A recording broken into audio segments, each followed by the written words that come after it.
From the New York Times, I'm Sabrina Tavernisi, and this is The Daily.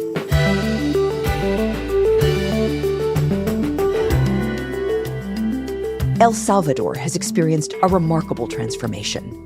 What had been one of the most violent countries in the world has become incredibly safe.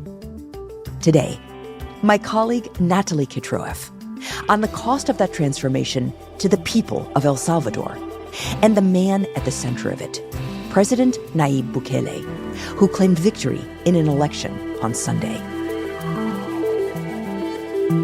It's Wednesday, February 7th. Natalie, hi. Hi, Sabrina. It's nice to have you back on the show as a guest and not a host. It's great to be here. So, Natalie, you've spent the past few months reporting on El Salvador. Tell us what you've been finding in your reporting. Yeah, so I've been really interested in El Salvador since I became the bureau chief in Mexico City. I mean, this is this tiny country, the smallest country in Central America, that now has this broad resonance across the region because it has undergone a remarkable transformation in the last few years. Now, to really understand the magnitude of this change, of what's happened, you have to remember that El Salvador was long known as one of the world's most violent countries.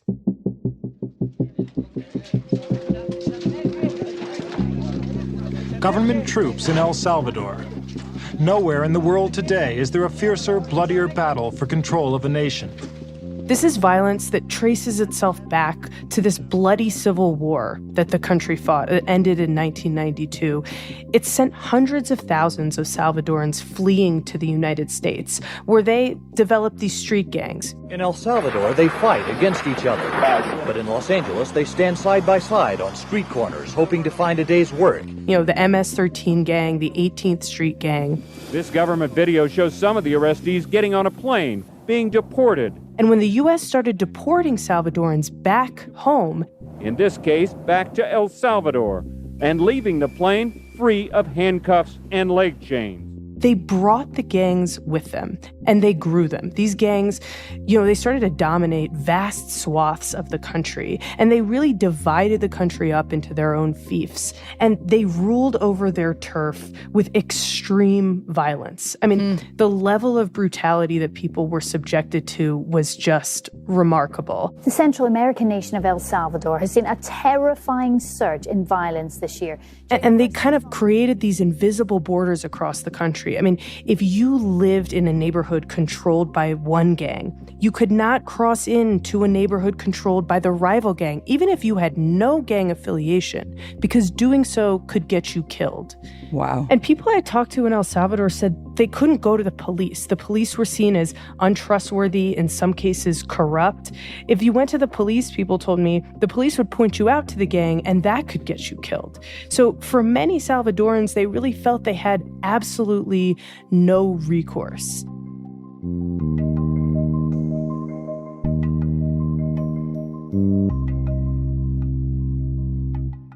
But now, in the past 2 years, you've seen this total transformation of the country, and the gangs that used to dominate have been decimated.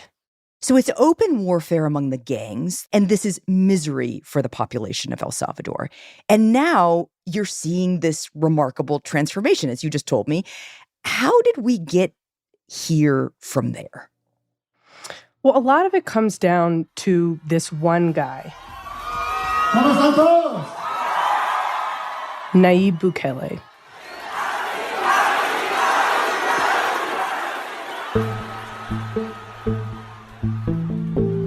He's an unlikely kind of political phenomenon. He's the descendant of a family of Palestinian migrants.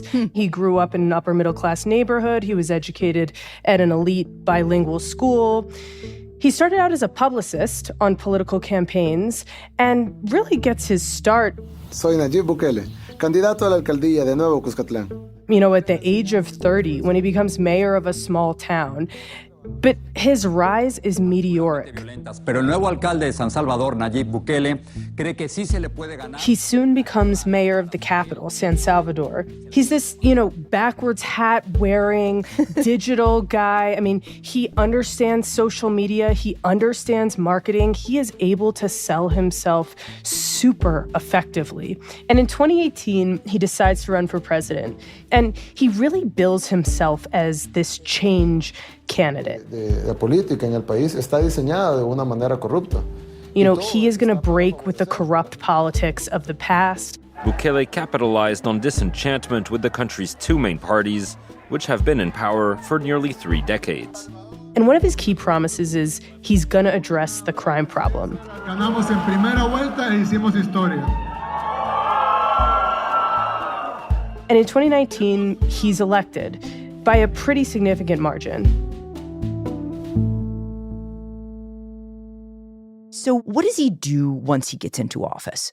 So one of the first things we hear about on Bukele's crime strategy is that Salvadoran media reports that his government is actually negotiating with gang leaders in prison. And this is later confirmed by U.S. officials.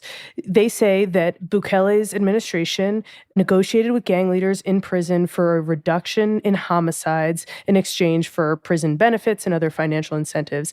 Now, murders go down, and that actually, helps his popularity, which is sky high at this point. And he starts to consolidate power. His party wins a supermajority in 2021 in the Legislative Assembly, and that allows them to make pretty radical changes. They dismiss top Supreme Court judges. They dismiss the Attorney General who is investigating his government for corruption. It gives Bukele a lot of control over the country. And is this because he was able to make this deal with the gangs, like kind of buying them off in a way? Well, that's what the local media and the U.S. government says. I mean, he denies the charge that he negotiated with the gangs, but it's very clear that the security situation, which has calmed down at this point, is a big part of his appeal. But that calm is broken in March of 2022, when there is an explosion of gang violence over one weekend. 62 homicides on Saturday, the most in one single day in more than 20 years. The gangs just went on a killing spree. Some theorize that maybe this pact that he allegedly came to with the gangs, broke apart. But in any case, the result is that his administration responds with force. What do they do? They impose a state of emergency. And this is a really extreme situation. An increased army presence on the streets in El Salvador. The government sends soldiers onto the streets and launch a campaign of mass arrests. The president and Congress passing a temporary move to impose restrictions on assembly, extend police detentions, and allow the intercept of communications like phone calls. The government suspends key constitutional rights indefinitely. They say they've arrested over 6,000 suspected gang members, tracking them in neighborhoods, inside homes, and even hiding underground. Thousands and thousands of people who are put behind bars with no due process. Nayib Bukele and the National Police touting the efforts on social media all week using the hashtag #WarAgainstGangs.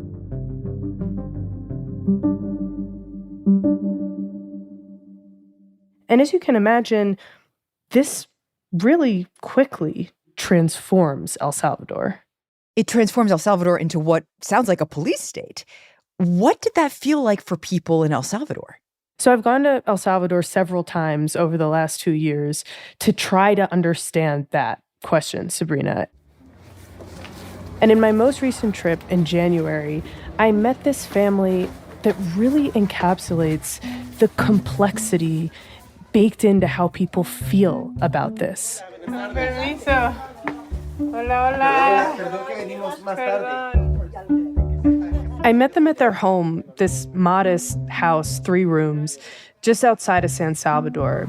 Mi nombre es Irma Estela Mancia de Olmedo.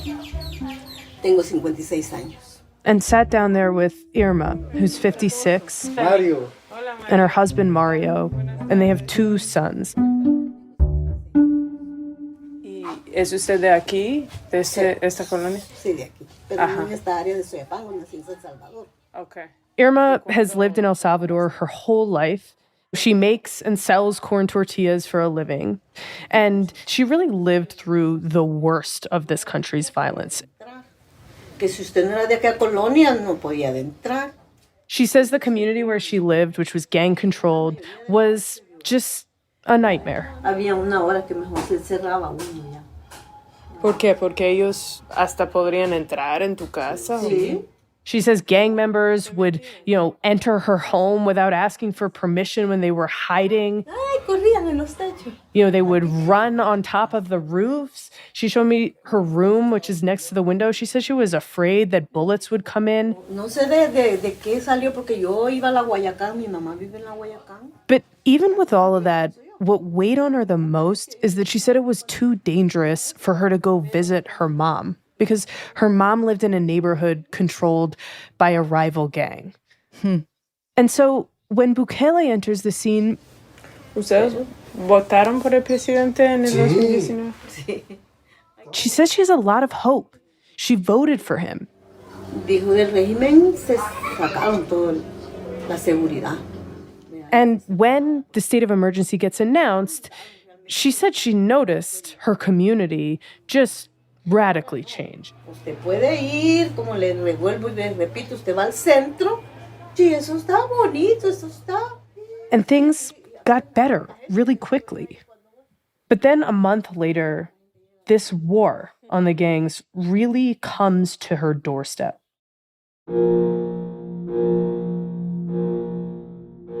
Ya le cuento, él vino, nos ayuda a lavar maíz, ir al molino, nos llevó la masa. Her son, Mario, who's 26, had come over to help her wash the corn and prepare the dough that she needs to sell her tortillas. Iba a quitarse el pelo porque andaba mucho.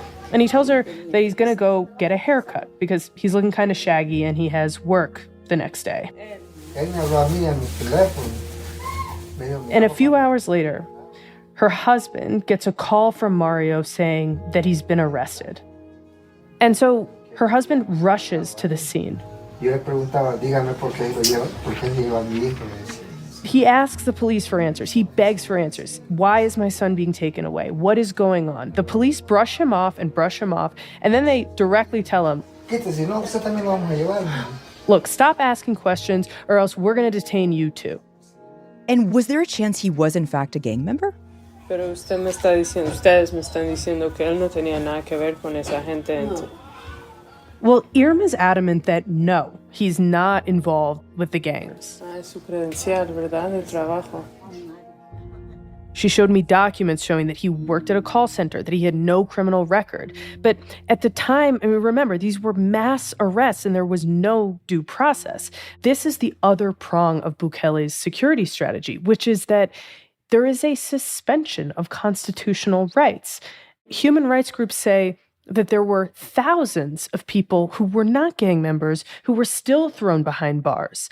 And that's of more than 75,000 who've been arrested during the state of emergency. There have been reports that prisoners have been tortured and deprived of food inside prisons. And, really what happens is that you get arrested, you disappear into the prison system, and you're never really heard from again. This is the case for Irma and her family. For almost 2 years, they have not heard from or seen Mario. They have no idea how he's doing. And that includes his 8-year-old son, who asks about Mario all the time and misses him a lot. Él está ahí, solo pregunta por su papá.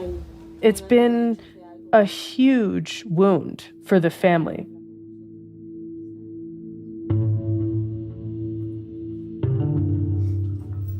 Aquí esta es la casa de Mario. Es el de Mario. Her son's house is just like a few houses down from hers.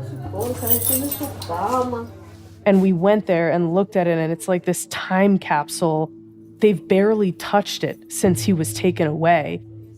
We're here in Mario's room where he has drawings by his son of a coffee mug and a blue blob and it's all dusty. She says she can't even go there. Yo no vengo. Por... No, a mí me da sentimiento.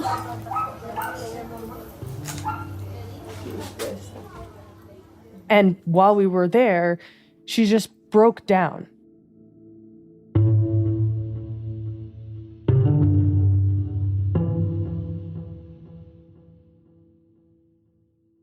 And Natalie, what does she say about Bukele?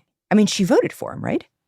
Well, that's the thing. This whole time, I'm wondering, what does she think about the president who, in many ways, is responsible for her son's arrest? And the thing is, she doesn't blame him. En mi comunidad, en cierta forma, pues, todo lo que el presidente actualmente ha estado haciendo está bien.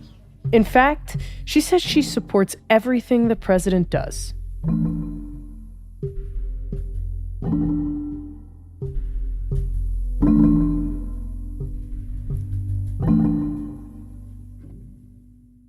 We'll be right back.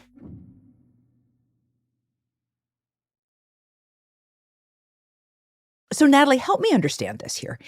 She's still supportive of Bukele despite the fact that she has lost her son, whom she says is innocent. Yeah, I think Irma represents how a lot of Salvadorans feel. I've heard this sentiment a lot in my trips to the country. And the way she explains it is that, first of all, she kind of takes it out of Bukele's hands. Porque él dijo, busquen a los culpables. Que ya los demás, pues, hicieron otras cosas, pues ahí se sabe.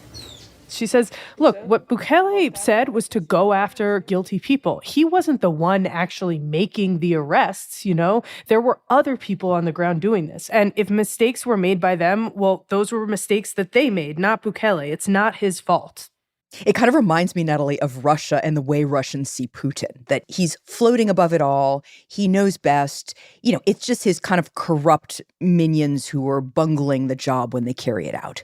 Yeah, she has absolute faith in Bukele's intentions and in what he wanted to do. And that kind of explains the other piece of this for Irma.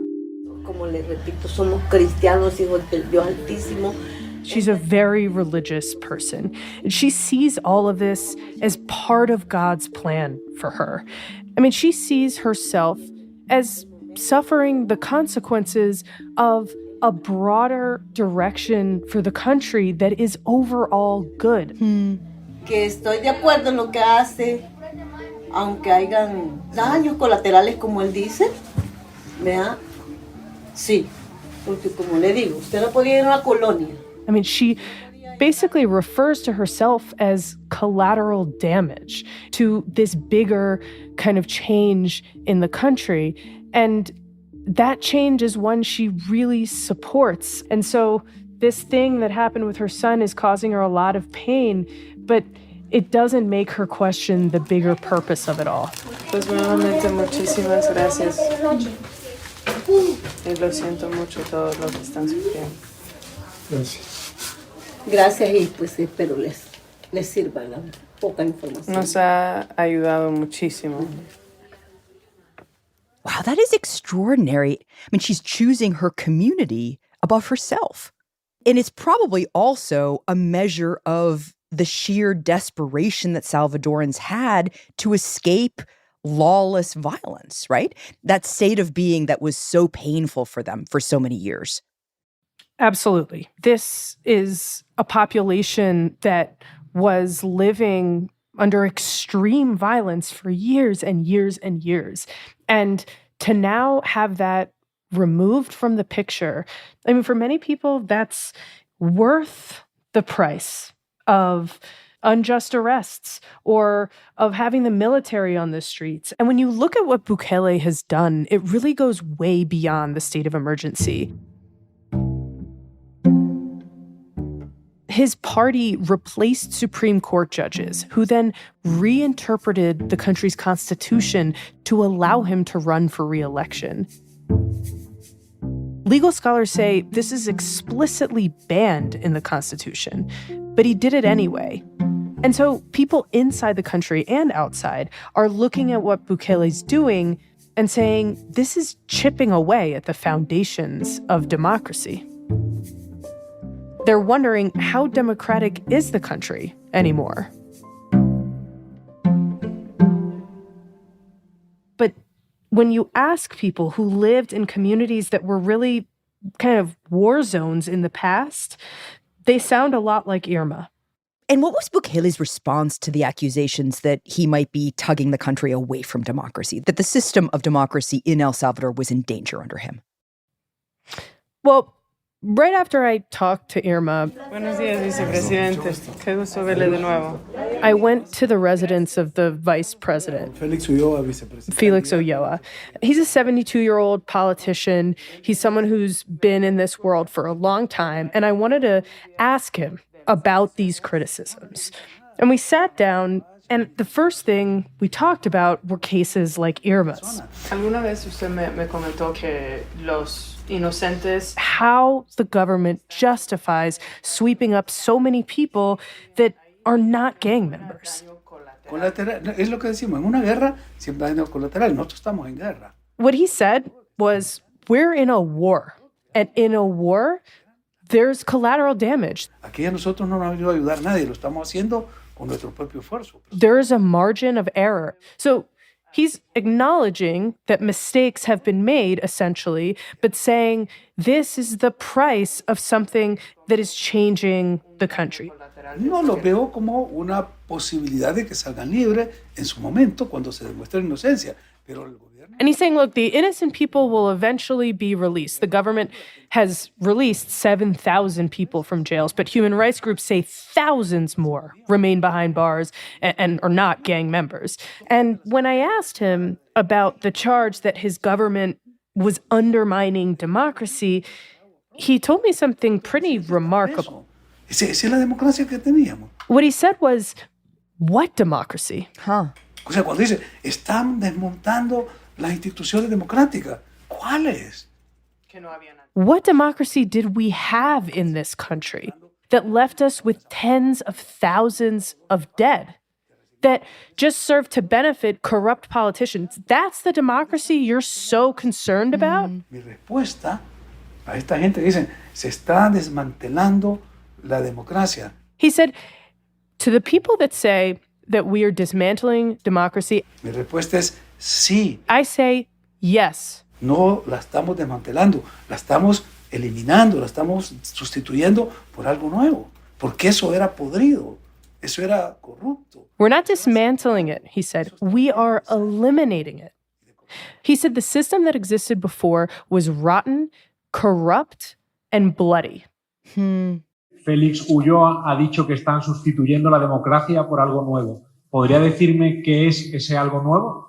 No sé si dijo eso. Tendría que... New York Times. And Bukele was asked about these comments in a news conference on Sunday, shortly before he claimed a resounding victory in the election. The votes are still being counted, but his win looked decisive.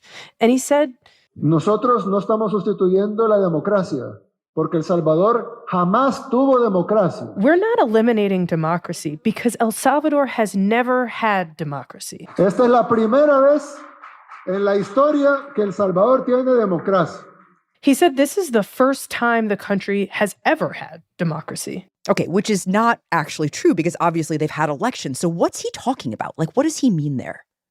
I think it really comes down to how this government defines democracy. You know, critics point out that there are really no checks on his power, nothing stopping him from doing whatever he wants in the country. But he says, look, this is the will of the people. We have popular support. We won re-election. And when you ask people on the streets, people will say, look, these are the results we have been craving. This security situation for us is priceless. And it's not just in El Salvador that he has this appeal. Bukele has become a model across the region, a reference point. You have politicians in Honduras, the Dominican Republic, Ecuador, Colombia, folks promising to emulate his model and in some case putting pieces of it to work in their own countries. Which makes me wonder, Natalie, how is El Salvador being seen by the U.S. right now? I mean, I imagine, one fewer democracy in its backyard is probably not a great thing. Is the Biden administration talking about this?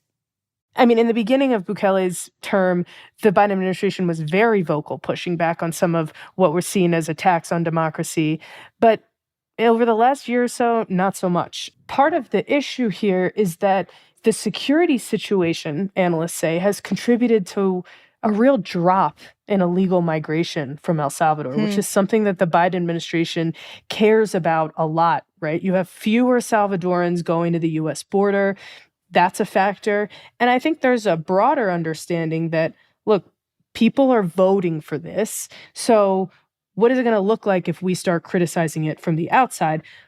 I mean, at the same time, there are people, former officials, who are telling me we are enabling a one-man authoritarian state to develop in this region. And this leads to the broader point, right? Which is, it's true that people did vote for him. He is popularly elected. People are choosing him because they're so glad to feel safe, even if they're living in a police state. But I guess the question is, what happens when they have a different thing they want to solve for at the ballot box?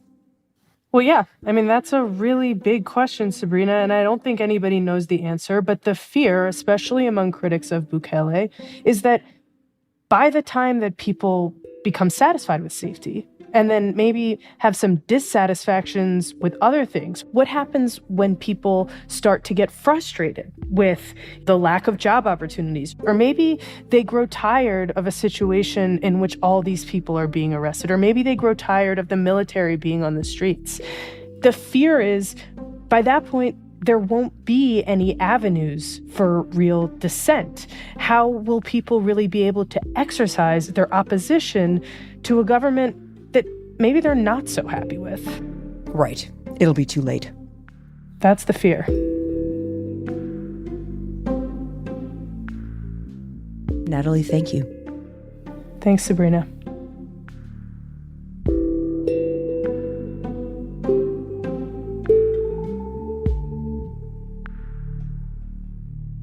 We'll be right back. Here's what else you should know today. On Tuesday. On this vote, the yeas are 214 and the nays are 216. The resolution is not adopted. In a stunning defeat for House Republicans and their leader, Speaker Mike Johnson, the chamber rejected impeachment charges against Alejandro Mayorkas, the Homeland Security Secretary. The vote failed after a small group of Republicans broke with their party and refused to support what amounted to a partisan indictment of President Biden's immigration policies. The rejection was especially embarrassing for Johnson, who had expressed confidence that it would pass, and because Republicans had been promising the impeachment for more than a year. And a federal appeals court rejected Donald Trump's claim of immunity in the case of his attempts to overturn the 2020 election. A 3-judge panel in the U.S. Court of Appeals for the District of Columbia Circuit ruled unanimously that Trump must go on trial, marking an important moment in American jurisprudence, as the first time an appeals court had ever answered the question of whether former presidents can escape being held criminally accountable for things they did in office. Today's episode was produced by Carlos Prieto, Claire Tennisketter, and Will Reed. It was edited by Lexi Diao and Michael Benoit, with research help from Susan Lee. Contains original music by Rowan Nimisto, Marian Lozano, Dan Powell, and Diane Wong, and was engineered by Chris Wood. Our theme music is by Jim Brunberg and Ben Landsberg of Wonderly.